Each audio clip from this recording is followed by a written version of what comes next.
My name is Jill Evans. I'm a member of the European Parliament for Wales and I represent Plaid Cymru, the Party of Wales.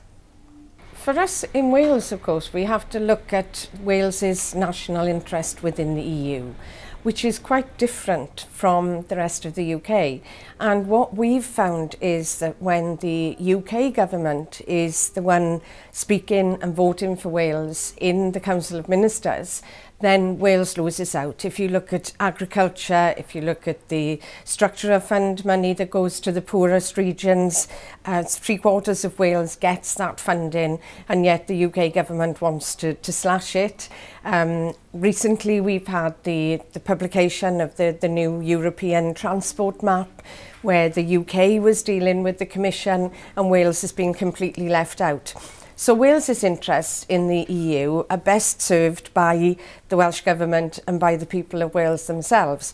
But clearly we are better off within the EU.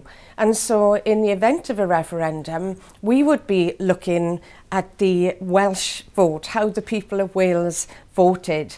And if the people of Wales vote to stay in the EU, but the people of England vote to leave the EU, then I believe there must be negotiations on how we then move forward, because by that time Scotland will have voted for independence or against independence, which changes the whole context of the UK membership of the EU anyway.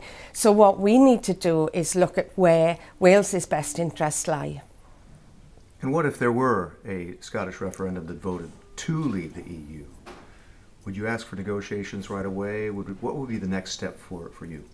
Yes, there would have to be negotiations because our membership of the EU would change. The number of seats, for example, that what was left of the UK, of England, Northern Ireland and Wales, how many seats we had in the Parliament, what kind of representation Wales then had within that,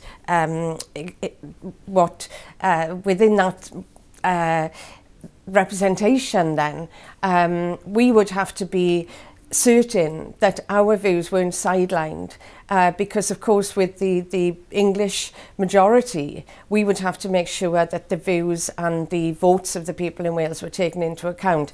We've seen now how our views have been sidelined.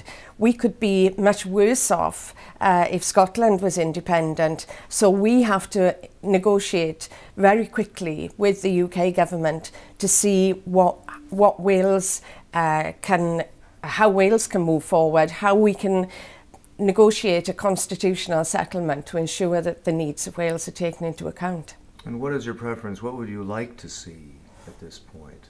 Do you see the benefits of the UK staying together in the EU? Well, there are clear benefits for us in remaining in the EU. I think for economic reasons, for social reasons, for political reasons, it's very important. And we shouldn't forget the impact of the world wars in the past, the fact that Europe has kept the peace. And I think that we particularly will remember that next year. But for us in Wales, we are a modern, bilingual European nation, a small nation, but 6 of the member states in Europe are smaller than Wales. So what I would like to see is Wales being an independent member of the EU, being a member in its own right, working successfully with the other small nations in Europe and building our economy. Europe is helping us to do that at the moment with financial support, but I believe that we can do that if we are able to make our own decisions. We can create an economy strong enough to enable us to be an independent member state ourselves.